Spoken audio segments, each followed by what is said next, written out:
What is up, everybody? What is up? What is up? What is up? What is up? This is your boy, MrTMoney1993, bringing the Straight Facts with MrTMoney1993 podcast on Bird Game Nation Media. Shout out to my boy Bird Game 31, for having the show. Panthers versus Patriots. Let's get into it. Panthers with a 500 record, looking to solidify, that we are playoff contenders this year. Are 4-4 going against New England, who is also 4-4.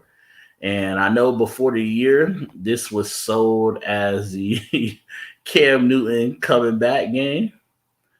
But Cam is chilling right now.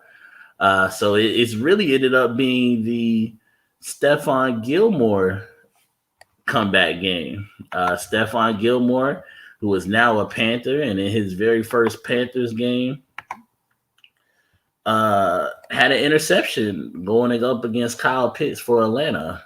Just to recap a little bit.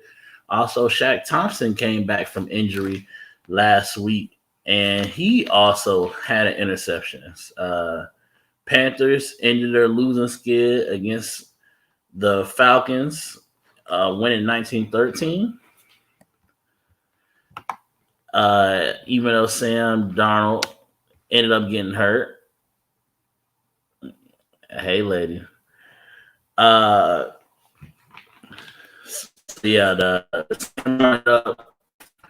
lead the win attack. I think we almost had 50 carries for a little bit over 200 yards, led by Chuba Hubbard. Sam was getting his thing. Zane Gonzalez, who won Special Teams Player of the Week, kicked a 57-yard field goal. And I mean, it wasn't the prettiest of wins, but it showed what our defense potentially can be, and it also showed to the team that, hey, you can bounce back, because we started off bad. We started off with a fumble, where a lot of teams would have laid their head down. You're on a 3-game losing streak and you fumble on the first play. A lot of teams would have laid down, but that's why I still have some belief in Matt Rule, because we didn't. Going in that Atlanta game, they didn't have any Calvin Ridley, but our defense still looked good. Gilmore did a great job on Kyle Pitts. We harassed Matt Ryan, held him to 1 touchdown and 2 interceptions. Defensively, Hassan Reddick showed that, he's still wanting the money. Brian Burns had half of a sack. Etor had a sack, which is good for his growing up. I love the Etor Gross Matos pick last year, and he's going up before our very eyes. Offensively, DJ still hasn't really gotten back on track. He had 59 yards, and Robbie Anderson didn't even have a catch. So definitely still got to get the receiving core back on track. But, I mean, a win is a win. At this point, after that losing streak, we were happy with a win. Looking at the New England game, injury report-wise, Jermaine Carter had a full day of practice today.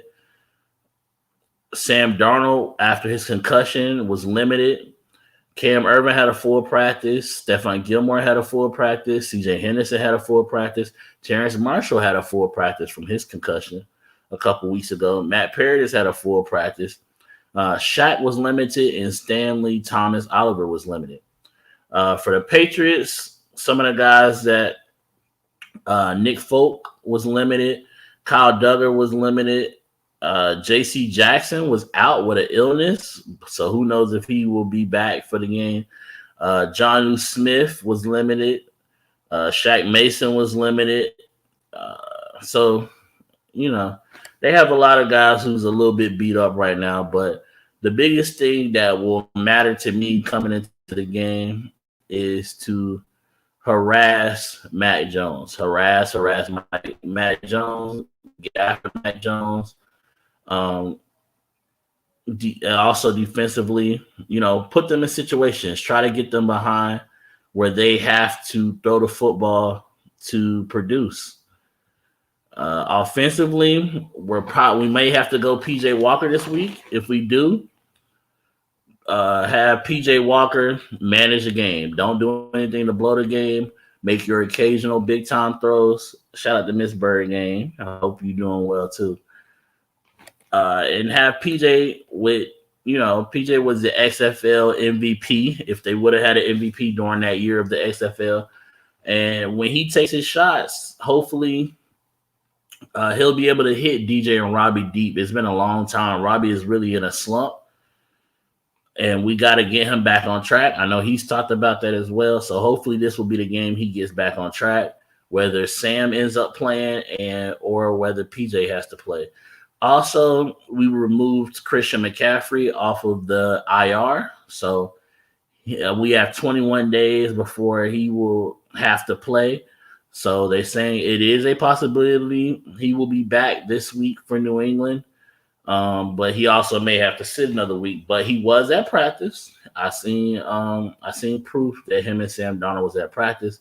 And everybody knows how much of a game changer CMC is. So even if Sam can't play, I'm sure PJ will feel a lot better if he has Christian McCaffrey in the backfield. But what I really want them to focus on is if you have Christian McCaffrey, just because you have Christian McCaffrey, keep the running back rotation going. I've liked Chuba Hubbard filling in for Christian McCaffrey while he's been hurt. I've liked seeing Amir Abdullah in there. You can kind of cut Royce out there, out of the rotation if you want to, but Amir and Chuba definitely still need to be getting carries. That's just my opinion. So the 3 keys to winning a game: 1, harass Mac Jones. He's a rookie quarterback. 2, get out in front.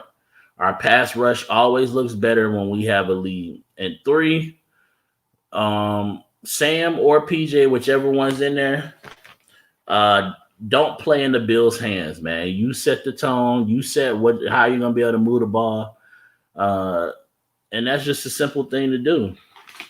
You don't got to get cute to beat New England. New England with a rookie quarterback can beat themselves. You just have to let them beat themselves. Don't take too many chances that will mess up the flow of the game.